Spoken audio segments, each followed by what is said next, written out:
우리나라 클래식 음악계 명사들을 모시고 음악 이야기를 나누는 수요초대석. 오늘 모신 초대손님, 예술 경영인으로 40년 가까이 활동하면서 우리나라 문화예술 분야를 크게 발전시켜온 분입니다. 지난 3월 우리나라를 대표하는 국립중앙극장 극장장으로 취임하신 박인건 극장장님 나오셨습니다. 안녕하십니까? 네, 안녕하십니까. 반갑습니다. 이렇게 불러주셔서 감사합니다. 우리나라를 대표하는 국립중앙극장장으로 취임하신 거 축하드립니다. 네, 감사합니다. 네, 많은 분들이 국립중앙극장에 대해서 궁금해하고 있습니다. 국립극장 조직 규모가 아주 크죠? 원래 국립극장이 생긴 건 한 1950년이었고요. 네. 남산에 이사 온 건 아마 73년으로 알고 있어요. 네, 저희가 이제 예술단이 한 8개 있었는데 네. 그동안에 이제 오페라단이라든가 또는 합창단, 발레단, 또 극단은 이제 분가를 시켰습니다. 네. 잘 살라고. 그래서 이제 그분들은 재단법인으로 있고요. 네, 저희가 지금 창극단하고 무용단하고 네. 그다음에 국립관현악단 3개의 예술단체하고 네. 그다음에 3개의 극장이 있습니다. 한 치고는 한 400명 됐는데 네. 작은 인원은 아니죠. 한 나라의 극장에 400명의 직원이 있다. 이거 쉬운 일 아니지 않습니까? 제가 사실 공연장은 9개 돌아다녀 봤는데 네. 좀 특이한 건 저도 맨날 이제 국립극장 왔다가 연주자들 보고 뭐 무대 가서 인사할 정도였는데 이번에 와서 봤더니 제가 국립극장은 이렇게 무대 인원이 좀 많아서 네. 왜 이렇게 많을까 봤어요. 네. 근데 실질적으로 제작극장이라고 해갖고서 예술단체도 있지만은 무대 세트, 소품 이런 거는 이제 외주를 주죠. 네. 근데 저희 국립극장은 직접 만듭니다. 아웃소싱이 아니군요. 예, 세트도 직접 만들고 소품도 직접 만들고 그 직접 만드는 인원이 한 30명 돼요. 근데 아마 대한민국에서는 무대를 직접 제작하고 소품을 직접 제작하는 거는 국립극장이 유일하게 하나입니다. 와. 그래서 연출하시는 분들이 굉장히 편하게 연출하죠. 뭐 지팡이 하나 갖다 주세요. 그럼 갖다 줬다가 이거 좀 짧은데요. 그럼 길게 해주고 약간 굉장히 공연 창작하기에는 네. 좋은 환경이라고 생각합니다. 그러면 직접 다 모든 공연에 소품이나 연출, 의상을 제작하면은 그 남아 있는 것들은 나중에 어떻게 합니까? 지금 저희 창고에 보관하고 있고요. 네. 지금 우리뿐만 아니라 지금 국립 오페라단이라든가 발레단이라든가 이런 많은 세트들이 네. 보관에 굉장히 어려움이 있어요. 네. 더군다나 지금 뭐 물가도 올라갔고 제작비가 옛날에 1억이면 만든 세트들이 지금 한 1억 5천 들고. 네. 근데 이제 그 보관 장소가 없으면 뽀개야 되잖아요. 네. 그래서 지금 정부에서 문체부에서 파주에 네. 무대 장치 세트 수장고를 만듭니다. 어허. 그래서 앞으로 거기에 이제 그 모든 공연하는 소품이든 의상이든 그쪽에 저희가 이제 6월부터 인수해서 맡기로 했고요. 이것 때문에 지난주에 우리 관계되는 예술 단장님들 모아갖고 굉장히 앞으로 새로운 세트라든가 새로운 의상이 오면은 새로운 보관 장소가 인근에 있게 돼서 아마 상당히 의의가 있다고 생각합니다. 그러면 우리나라에 관광으로 오는 외국인들도 그런 곳에 가서 우리나라 극장에서 이뤄지고 있는 의상이라든가 세트를 볼 수 있는 이런 코스를 만들면 좋겠네요. 맞습니다. 그래서 이게 수장고인데 전시형하고 같이 지금 계획을 하고 있기 때문에 네. 세트도 이제 하나 만들면은 가서 주말에 제가 주인공이 돼서 무대에 한번 서보는 것도 지금 연출하려고 계획하고 있습니다. 네. 자, 여러분 벌써 인터뷰가 뜨거운데요. 여러분께 국립중앙극장 박인건 극장장을 소개하겠습니다. 일찍이 예술 경영에 관심을 갖고 매진해온 경영 전문가 박인건 극장장, 경희대학교 기악과에서 바이올린을 전공했습니다. 음악 비평가 그룹에서 수여하는 올해의 음악가상, 민족체전 문화행사 대통령상, 월드컵 문화행사 대통령상 등을 표창 및 수상한 박인건은 서울예술의 전당과 세종문화회관 공연기획부장, 충무아톨과 경기도 문화의 전당, KBS 교향악단 사장으로 일했고요. 부산문화회관 대표이사와 대구 오페라하우스 대표를 역임했으며 이번에 국립중앙극장 극장장으로 임명 활발하게 활동하고 있습니다. 오늘 정경의 11시 클래식 수요초대석 국립극장 박인건 극장장과의 음악과 인생 이야기를 들을 수 있습니다. 방송 들으면서 방송 소감이나 응원 문자 많이 보내주세요. 문자 번호는 샵1045, 짧은 문자 50원, 긴 문자는 100원의 정보용료가 부과됩니다. EBS 라디오포의 반디로는 무료 문자 보내실 수 있습니다. 극장장님, 흥미로운 게 바이올린을 전공하셨어요. 사실 전 바이올린 맨 처음 전공 안 했어요. 취미로 하다가 고등학교 3학년 때 네. 그때 경희대 콩쿠르이 있었어요. 네. 근데 이제 자꾸 담임 선생님 가서 보라 그래갖고 예. 그냥 악기 들고 가서 봤는데 네. 그때 한 19명인데 남자가 저 혼자였던 것 같아요. 아, 그래서 불쌍해서 뽑아준 것 같아요. 그래서 제가 3등으로 경희대 들어갔어요. 네, 들어가서 보니까 1등, 2등 한 여자애들이 기가 막힌 뭐 날라다녀 갖고 네, 걔네들 악보를 몰래 집에 가서 했더니 도저히 손가락이 안 돌아가는 거예요. 그래서 야 이건 아, 내 길이 이거 아닌 것 같다 하는 생각을 그때 좀 가졌는데 네, 아무튼 뭐 열심히 하다가 사실 김남일 선생님 모시면서 남자가 나 하나밖에 없으니까 네, 맨날 심부름하다가 예, 뭐 이것도 날라주고 저것도 날라주다가 그때 대한민국에 공연 기획자가 없었어요. 그러니까 그때는 사실 굉장히 척박했죠. 네, 하여간 그때 이제 70년대 뭐 80년대 초에는 표 파는 자체가 불가능했고 외국 유학도 어려웠잖아요. 네, 그럼 외국에서 공연 갔다 온 사람들이 다 초대로 했는데 그때 국제문화회라고 소위 클래식 아트 매니지먼트가 78년에 처음 나왔어요. 예. 1978년에요. 그래서 김용현 씨라고 지금 돌아가신 분인데 네, 그분이 이제 클래식 매니저가 시작해갖고 오늘날 뭐 지금 대한민국의 최고의 아티스트들도 나오고 음악 시장도 넓어지고 클래식이 엄청나게 많이 발전할 수 있는 계기가 아닌가 생각이 됩니다. 지금 제가 몇 가지 더 여쭤보고 싶은데요. 그럼 그때 당시에 1970년대에는 클래식 공연에 있어서 티켓을 판다라는 개념이 아예 없었군요. 거의 없었죠. 저 초대가 전부였고 네, 클래식을 팔 수 있는 거는 이제 해외에서 관광이 들어오는 아티스트들한테 팔았는데 네, 해외 아티스트들을 또 초청하는 것도 매니지먼트사가 없잖아요. 네, 그럼 누가 초청했겠어요? 신문사, 방송국 이런 분들이 이제 아, 1년에 한 번씩 네, 세계적인 악단이라든가 세계적인 아티스트를 초청하다가 70년대 후반 그러니까 중반부터 이제 해외에서 많이 활동하는 네, 한국의 아티스트를 초청하겠다 해서 정경화 선생을 비롯해서 그다음에 강동석 씨, 뭐 김나연 씨에서 그때 국제음악제라는 걸 만들어 갖고 초청하기 시작했죠. 그래서 제 기억으로는 그때 표팔 수 있는 아티스트가 몇 안 됐고 한동일 선생이 최초로 들어와서 아마 연주를 좀 하고 아, 그 다음에 이제 뭐 정경화 선생님, 강동석, 김영호 선생님 이런 분들이 활동하다가 오늘날 이제 굉장히 음악 시장이 커졌죠. 그렇군요. 그러면 지금 우리가 클래식이 힘들다, 힘들다 이런 얘기들을 종종 하는데 지금 솔직히 보시기에는 엄청나게 발전을 일으켰군요. 사실은 제가 지금 국립극장에서 일을 네. 하면서 국립극장 76년에 유경수 여사님이 돌아가셨어요. 그랬군요. 근데 그때 유경수 여사님 돌아가셨을 때 대한민국의 방송 TV는 세 개였습니다. 네, KBS, MBC, TBC, 예, 라디오는 FM상 5개 있었는데 네. 모든 방송이 5일 동안 다 스탑이 되고 클래식만 나오게 됐어요. 그래서 클래식이 5일 동안 나와서 대한민국 사람들 뭐 할 수 없이 클래식을 5일 동안 들은 거예요. 그거 우와. 끝나고 나서 TBC 종편에 5분 음악 산책, 10분 음악회, 그다음에 장일남 씨 수요 음악회가 나오면서 그때 스타가 된 사람들이 엄정행 씨, 백남옥 씨, 뭐 이규도 씨 이러면서 그 가곡이 그때부터 또 알려지기 시작해서 지방에는 가곡밖에 또 공연이 안 됐어요. 클래식 공연이 안 되고. 그런데 지방 극장은 당연히 표 파는 게 없고 네. 후원 협찬하면 안 되고 뭐 이런 시절이 있었는데 오늘날 그래도 많은 사람들이 노력해준 덕분으로 이렇게 좋은 환경이 되지 않나 싶습니다. 그런 일이 있어서 한국 가구의 붐이 일어나고 또 굉장한 붐이었죠 그때는. 성공이 일어났군요. 오늘 역사를 듣고 있습니다. 한국의 지금 클래식의 근현대사 역사를 듣고 있습니다. 와, 너무 재밌는데요.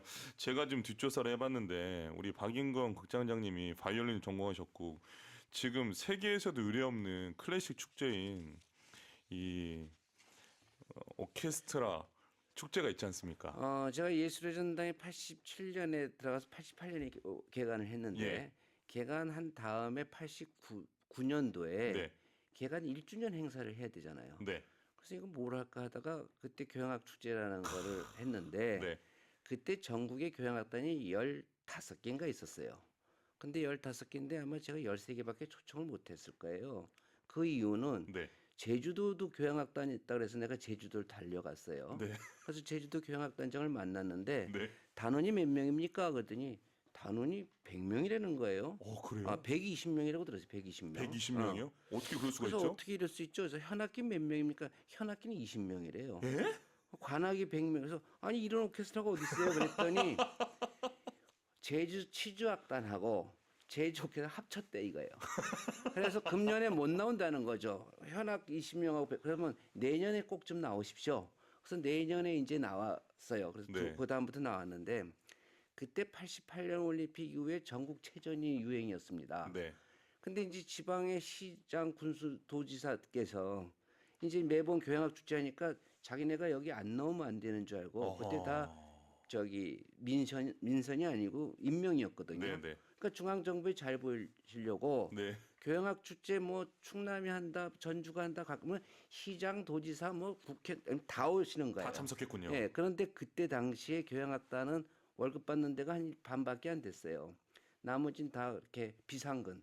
근데 이제 와서 악기 사주고 단원들 상근 단원 만들어주고 하다 보니까 오늘날 교양악단이 40개나 넘고 지자체들이 생기게 된 거는 교양악 축제가 상당히 대한민국 교양악 발전에 큰 자릿도를 했다 하는 생각을 가지고 있죠. 자, 여러분 제가 정리를 좀 하겠습니다. 우리나라에 유일하게 있는 이 교향악 축제는 세계에서도 없는 축제입니다. 근데 그 교향악 축제를 지금 만드신 분이 박인건 극장장님이시고요.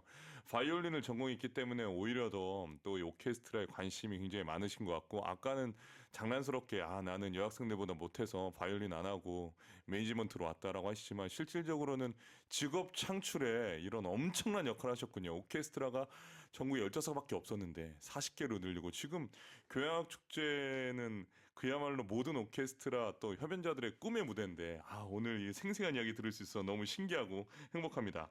자, 이제 국립극장 이야기를 좀 안 할 수가 없는데 국립극장에서 오늘 연주한 곡을 하나 가져와 주셨어요. 이 곡 소개 좀 부탁드리겠습니다. 이게 이제 금잔디라는 곡인데요. 예. 이게 원래는 작곡은 옛날에 네. 그 리건이라는 분이 오래된 원로 작곡가입니다. 네. 그분 곡을 지금 리메이크 해갖고 예. 김대성이란 분이 저희가 2019년에 아마 이거를 초연을 했을 겁니다. 네. 근데 작품을 들어보시면 알지만 네. 작품 자체가 상당히 국악인데 제가 볼 때는 이게 앞으로 세계적인 시장에도 내놓을 수 있는 네. 그런 어떤 음악성이 있는 그 곡이기 때문에 저희가 오늘 택했습니다. 네, 좋습니다. 그럼 말씀해주신 김대성의 금잔디, 원영석이 지휘하는 국립국악 관현악단의 연주로 여러분 감상하시겠습니다. 김대성의 금잔디, 원영석이 지휘하는 국립국악 관현악단의 연주로 감상하셨습니다. 신효정님, 우와, 흥미진진한 한국 클래식의 근현대사 너무 재미있어요. 위트 넘치는 박인건 극장장님, 매력 있으십니다. 보내주셨습니다. 7138님, 박인건 극장장님 취임을 축하드립니다. 곧 국립극장의 공연을 보러 가는데 더욱 관심을 가지고 즐겨보겠습니다. 보내주셨습니다. 6368 쓰시는 분, 박인건 극장장님, 이야기가 너무 재미있어서 저절로 귀를 기울이게 됩니다. 보내주셨어요. 7995님, 극장장님, 직업에 대한 열정에 박수칩니다. 저도 제 분야에서 열심히 하고 싶습니다. 라고 처음으로 문자 참여해 주셨습니다. 고맙습니다. 이현영님, 박인건 극장장님, 우리나라 교향악단 역사의 주역이셨군요. 재미있는 에피소드 많이 들려주세요. 라고 보내주셨습니다. 많은 분들이 지금 에피소드에 아주 귀를 기울이고 있는데 그 기획자로 있으시면서 여러 가지 에피소드 많으실 것 같은데 그 하나만 들려주십시오. 특히 외국 교향악단이나 외국 이렇게 초청할 때 에피소드 많이 있지 않습니까? 글쎄요, 저기 88년에 아마 뉴욕필 제일 처음에 초청할 때 네네. 제가 뉴욕필 계약서를 보고서 이거 어떻게 다 하지 하는 입장이었는데 네. 걔네 계약서 보면 이런 게 있습니다. 그때는 공항이 김포공항밖에 없었어요. 네. 그리고 창고가 있는데 창고에 자기네 악기를 보관하려면 항원 항습이 돼야 된다는데 항원 항습 자체가 없다고. 네. 근데 이제 또 악기 운반도 마찬가지예요. 뭐 온도 차가 있으니까 그 온도에 맞는 그 트럭이 없어갖고 그때 아마 돼지 날르는 차를 한두 대 불러갖고 일부러 하고 나머지는 그냥 트럭에 실었고. 근데 얘네들 계약서에 또 재밌는 거는 이게 그 버스가 1시간 이상이면 네. 반드시 화장실이 있어야 돼요. 근데 화장실이 그때 그레이하운드가 하나 있었는데 없어졌어요, 버스가. 그래갖고 버스가 저기 1시간 또 넘어가면 반드시 20분을 쉬어야 되고 그다음에 호텔은 공연장 30분 근처에 되고 네. 또 공연장 30분 전에 도착해야 되는데 이 친구들 말고 그 세인트 루이스라는 오케스트라 초청할 때는 네. 앞에 차가 막혀갖고 8시 공연인데 7시 55분에 도착했단 말이에요. 그럼 우리는 옷 입고 나가잖아요. 네. 근데 이 친구들은 30분 반드시 기다려야 되니까 25분 동안 객석이 이제 기다리는 거죠. 근데 이제 기다려갖고 공연하고 앵콜 했지 않습니까? 세상에. 근데 이제 공연을 앵콜하다 보니까 또 30분 늦어졌잖아요. 네. 30분 오버 차지가 한 2천만 원이었어요. 그것도 내느라고. 그래서 그때 제가 세종에서는 보스턴하고 조수미 씨 연주 때 자꾸 앵콜 가는데 2시간반 넘어간 것 같아서 야 조수미 선생님 붙잡아 못 가게 뭐 이래갖고 그냥 끝내버린 적도 있고. 그다음에 이제 개인적으로 보면 지금 생각나는 건 군둘라 야노비치라는 소프라노가 있었는데 네네, 야노비치 있죠. 계약서에 무슨 이상한 화이트 와인을 2병을 달라는 거예요. 그래서 그걸 찾느라고 참 고생됐는데 가격도 꽤 비쌌어요. 네. 근데 이 양반이 그냥 노래하면서 한 잔씩 마시고 들어갔다 왔다 갔다 하더라고요. 아, 근데 정말요? 나중에 곡 다 끝날 땐 2병을 다 비우면서 음주 노래하는 거 제가 처음 봤어요. 근데 가끔 옛날 국내 연주자도 네. 공연 들어가기 전에 저기 교향악단 다니는데 돌아가신 분인데 항상 악기통에 소주 2병씩 있어갖고 전반부에 1병 먹고 두 번. 근데 그분은 결국 술 때문에 돌아가셨지만 술이 없으면 공연이 안 되는 그런 거 보고 참 신기도 하다 하면서 걱정도 했죠. 아니 제가 성악가인데서 이런 얘기는 처음 들어봅니다. 야노비치가 그렇게 와인 2병의 계약서를 실제로 요구를 했고 그 다음 공연할 때 2병을 다 비웠다라는 게 사실입니까? 그럼 제 무대 뒤에서 봤죠. 와, 너무 놀랍습니다. 이런 에피소드. 그냥 맨 처음에는 이게 네. 먹으면서 입가심하면서 버리더라고요. 네. 그랬더니 계속 드시더라고. 와, 지금 아마 돌아가셨을 거예요. 그렇군요. 아니 저는 너무 충격적인데 그렇게 세계적인 소프라노가 음주로 공연을 했다는 사실이 야. 이게 방송에 지금 생방송에 나가고 있는데 행여나 이런 거 배우면 안 됩니다. 미래의 소프라노들. 자, 좋습니다. 공연 기획자로 활동하시면서 에피소드 말씀해 주셨고요. 자, 여기서 정경의 에란시 클래식 공식 질문 하나 드리겠습니다. 국립중앙극장 극장장 박인권에게 예술 경영이라는 것 무엇입니까? 글쎄요, 우리가 예술 경영이라기보다도 이제 예술전당이 재단법인 되면서 네, 예술 행정이라는 용어가 나옵니다. 네, 그러니까 예술 행정이라는 건 사실 돈을 잘 쓰는 게 행정이고 네, 또 예술가라는 입장은 과정보다 결과를 중요하고 네, 또 이게 행정가는 어떻게 보면은 결과보다 과정을 굉장히 중요해요. 그래서 예술 행정 그러면 굉장히 멋있는 단어 같은데 예술과 행정은 맨날 싸워요. 물과 기름이고. 근데 요즘은 이제 이 재단법인 되면서 돈을 잘 쓰는 것도 있지만 돈을 어떻게 벌고 잘 쓰고 하면서 예술 경영이라는 얘기는 네, 돈만 잘 쓰는 게 아니라 잘 쓰면서 버는 게 나왔단 말이죠. 근데 이제 재단법인이 이제 되면은 혹자는 이게 돈을 너무 벌다면 공공성이 훼손되지 않느냐. 근데 사실은 제가 볼 때는 답은 아니지만 100원을 써서 한 40원을 버는 재단법인, 그러니까 40%의 재정 자립도면은 네, 적정하지 않나 봐요. 근데 이제 그것이 50% 60%일 땐 공공성이 훼손되겠죠. 근데 이제 지금은 예술 행정, 예술 경영에서 갑자기 옛날에 그 송승환 씨라든가 이수만 씨가 문화 산업을 하자 그래서 아니 어떻게 문화 예술이 산업이 되겠습니까? 근데 지금 문화 산업 포럼이라는 게 나와요. 네, 그래서 결국 예술 산업이 나오고 BTS가 나오고 그다음에 이런 것들 볼 때는 과거에 우리가 처음에 이 행정을 맡았을 때는 예술가들한테 뭐 지원을 해야 된다. 그래서 왜 지원하느냐에 대해서는 또 옛날에 학자들이 이렇게 만들어 준 게 있어요. 네, 과거에는 아시다시피 뭐 교회에서 지원하고 그다음에 왕실에서 지원하고 귀족이 지원했던 예술가들이 네, 요즘은 재단이나 정부에서 지원하는데 왜 지원하느냐? 네, 그거를 이제 보엘 버무리는 친구들이 만들어 줘요.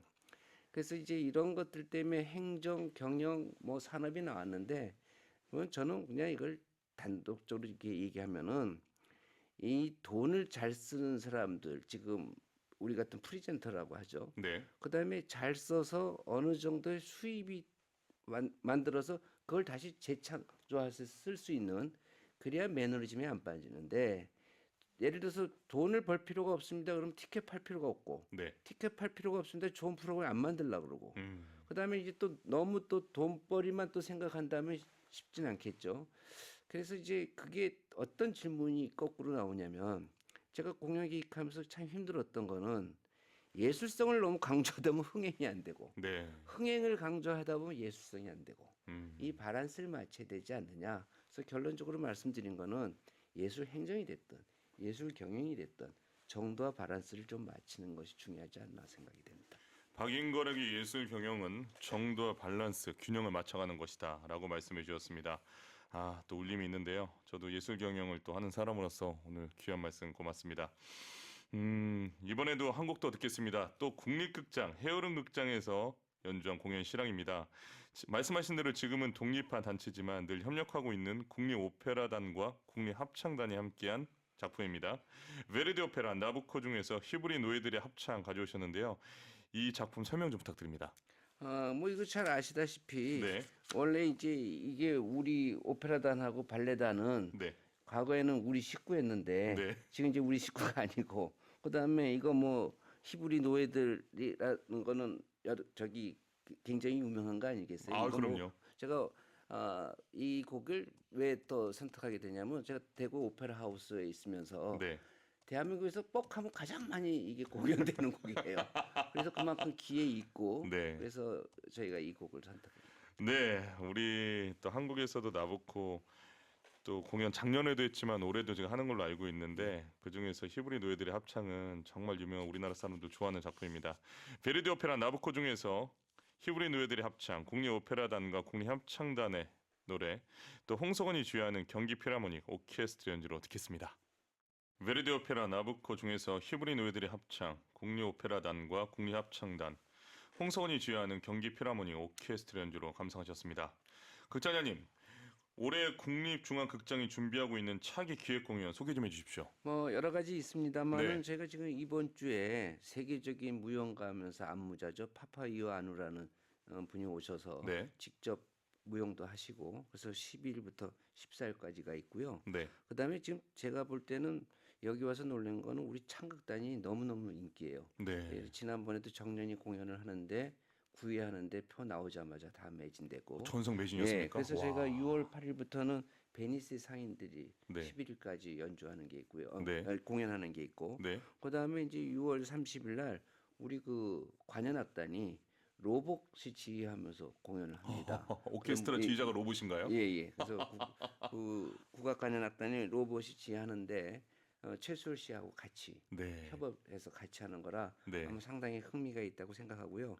저희 국립국악 그러니까 국립극장의 특징은 다른 데는 시즌이 뭐 3월부터 시작할 거 아닙니까? 금년 끝나고. 근데 네. 저희는 7월에 그 라인을 끝내서 내년 그러니까 9월부터 내년 6월까지 저희가 시즌제를 해요. 그러니까 가을 학제라고 생각하시면 되죠. 그래서 아, 보통 연초에서 연도 끝나는 게 아니고 9월부터 해서 다음에 6월까지 네. 저희가 다양한 기획 프로그램이 있다고 말씀을 드리겠습니다. 저희가 국립극장 공연에 가서 보려면 홈페이지 들어가면 됩니까? 네, 맞습니다. 알겠습니다.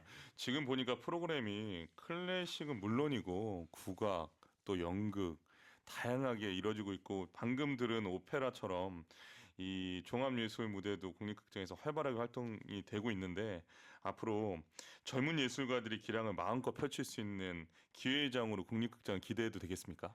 네, 감사합니다. 근데 이제 네, 저희가 사실은 이 젊은 저는 이제 바라건대는 젊은 기획자들이 좀 많이 나왔길 바래요. 그러니까 네, 연주자도 연주자지만 네, 그 젊은 사람들이 아이디어가 많잖아요. 네, 제가 정년이 같은 경우도 사실은 웹툰을 저희가 만든 거고 네, 그래서 뭔가 이제 어떤 면에서 보면은 과거에 그 우리 사물놀이가 나온 것도 그때의 그 사물놀이가 이게 사실 농악을 비틀어뜨린 거 아니겠습니까? 네. 근데 이 농악을 비틀어뜨린 강준혁 씨라고 아마 돌아가셨는데 그분이 젊었을 때 김덕수 선생하고 같이 해서 이 사물놀이가 탄생은 76년에 된 거예요. 옛날 게 아니고. 예, 근데 이 또 사물놀이를 비틀어뜨려서 만든 게 오늘 요즘 제일 그 히트치는 난타 있지 않습니까? 네, 그 난타도 결국 그래서 이 공연 장르들이 앞으로 국악을 어떻게 비틀어뜨리고 또 어떤 것들이 좀 새롭게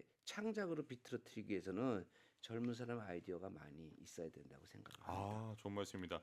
그 지금 기획자에 대해서 말씀하셔서 젊은 기획자에 대해 말씀하셔서 제가 좀 더 덧붙이자면 지금 사실 클래식 음악 대학이 좋은 형편은 아니잖아요. 네, 그렇죠. 지방에선 점점 음악대학이 없어지고 있는 게 사실이고 현재 서울에 있는 음악대학 안에서도 경쟁률이 포스트 모던학과에 비해서는 낮아지고 있는 현실인데 이런 상황에서 바이올린을 전공하셨고 지금 국립극장 극장장까지 되셨습니다.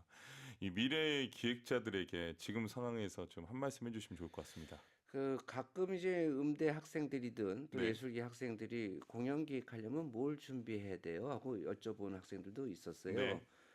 그래서 지금 이런 거가 미국이나 영국에서 2년제로 예술 경영학이라는 거 다 있지만 이제 그 컬리크럼을 좀 보면 네. 그 교수들이 뭘 준비해라 했을 때 물론 전문적인 지식은 당연하겠죠.